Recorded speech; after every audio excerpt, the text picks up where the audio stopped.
Cerita dimulai dengan menunjukkan ketulian Medi dalam menghadapi kehidupan sehari-hari. Penghubung komunikasi dia dengan dunia luar adalah Max dan iPhone-nya. Kemudian datang tetangganya Sarah untuk berkunjung untuk mengembalikan buku karangan Medi yang dipinjamnya. Mereka kemudian membicarakan buku Medi, yang kemudian baru mereka sadari bahwa alarm asap di dapur Medi berbunyi. Medi yang tidak bisa mendengar tidak menyadarinya, walaupun alarm yang berbunyi itu sangat keras sekali. Di malam pun tiba, Sarah pun pulang ke rumahnya, dan Medi kembali mengerjakan buku di depan laptopnya. Kebingungan dengan cerita ending bukunya, pikiran Medi menjadi labil. Dia berpikiran untuk menelpon pacarnya, tetapi tidak jadi, dan memutuskan kembali ke dapur untuk memberes-bereskan dapur. Kisah teror di film ini pun dimulai selagi Medi berada di dapur. Tiba-tiba pintu dapur Sarah yang tampak berlari seperti dikejar menuju pintu Medi berada. Ternyata pintu itu dikunci. Sarah menggedor-gedor pintu itu, tetapi itu adalah perbuatan yang percuma karena ketulian dari Medi. Setelah menggedor-gedor pintu dapur, tampak melesat sebuah anak panah menancap punggung Sarah. Sarah ternyata diburu oleh seseorang. Sang pembunuh pun menghampiri Sarah dan membunuh Sarah dengan kejam di depan pintu dapur di mana Medi sedang beres-beres peralatan dapurnya. Setelah membunuh Sarah, sang pembunuh pun menatap Medi. Medi tidak sadar bahwa di depan pintu dapurnya terjadi pembunuhan tetangganya dengan sadis. Sang pembunuh akhirnya menyadari mengapa Medi tidak melihat ke kaca pintunya, di mana dia tadi sedang membunuh Sarah. Sang pembunuh sadar bahwa Medi adalah tuli. Karena tidak menyadari kejadian di depan pintu dapurnya, Medi pun kembali ke laptopnya dan mengerjakan novel yang dibuatnya. Tanpa disadari, pembunuh itu sudah berada di dalam rumah. Sang pembunuh sebenarnya hampir tertangkap kamera saat Medi mendapatkan video call dari temannya. Temannya memberitahu Medi ada sesuatu di belakangnya. Tetapi Medi bersikap cuek dan menganggap itu bukan apa-apa. Sebenarnya sang pembunuh memang berada di belakangnya dan sedang mengambil handphone Medi. Buntu dengan ending novelnya, Medi pun beristirahat dan hendak memberi makan kucingnya.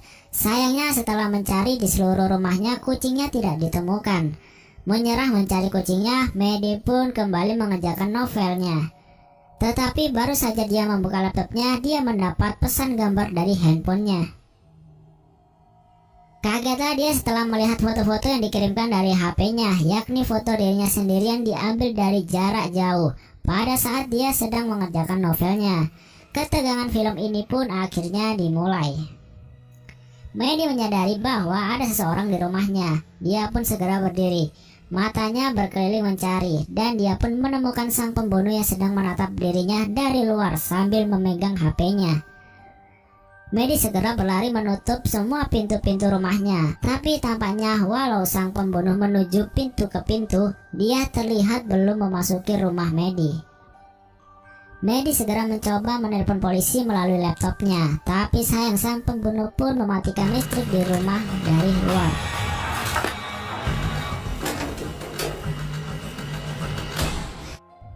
Medi memberi pesan di kaca kepada pembunuh. Dia tidak akan cerita karena dia pun tidak melihat wajah sang pembunuh yang menggunakan topeng.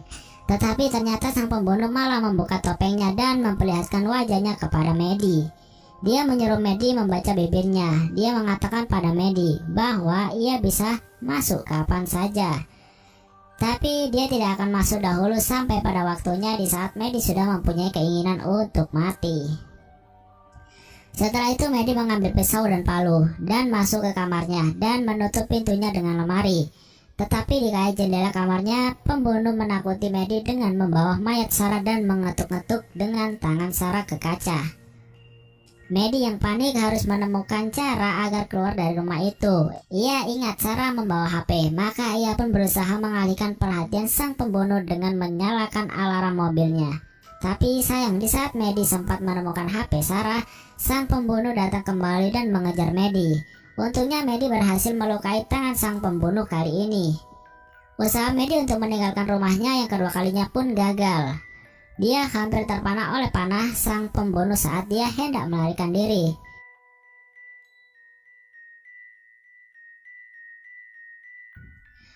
Bahkan untuk usaha kabur untuk ketiga kalinya pun melalui atap pun dia tetap gagal. Bahkan Medi kini terluka di pahanya, tertancap panah yang ditembakkan sang pembunuh. Tapi dari usahanya yang ini dia berhasil mendapatkan senjata pemanah dari sang pembunuh. Walaupun telah mendapatkan senjata dari sang pembunuh, Medi tidak mampu untuk menggunakan panahnya. Luka di kakinya membuatnya makin lemah. Not so easy, is it? Setelah beberapa saat datanglah sang pacar Sarah ke rumah Medi. John berusaha untuk masuk ke rumah Medi yang terkunci. Dia menduga ada sesuatu yang terjadi pada Medi. Tetapi sang pembunuh pun bertemu dengan John dan berhasil mencegah untuk John menelpon polisi. Bahkan pada akhirnya sang pembunuh berhasil membunuh John yang berbadan besar tersebut. Medi merasa sangat terdesak dan frustasi dengan situasi yang terjadi. Bahkan sang pembunuh kini berhasil mematahkan beberapa jarinya di saat Medi hendak keluar rumah lagi dan menjatuhkan panahnya.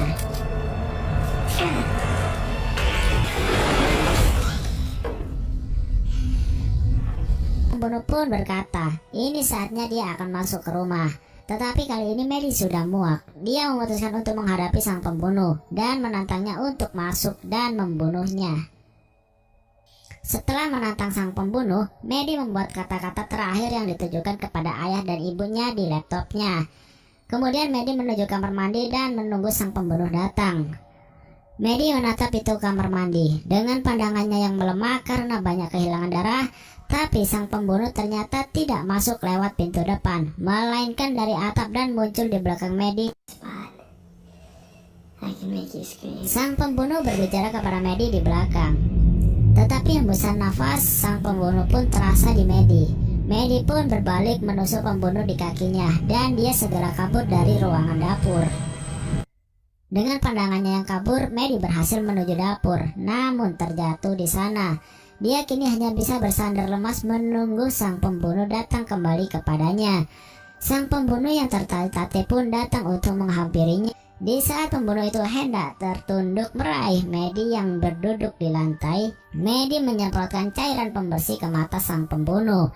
Sang pembunuh tidak bisa melihat dan menutup kedua matanya yang perih. Di saat bersamaan Medi menyalakan alarm. Pembunuh menjatuhkan pisaunya dan Medi berusaha mengambilnya. Perkelahian pun terjadi di ruang dapur. Pembunuh menendang Medi berkali-kali dan akhirnya mencekik Medi. Medi tidak berdaya, nyawanya sudah hampir selesai. Kehidupan Medi terbayang di depan matanya.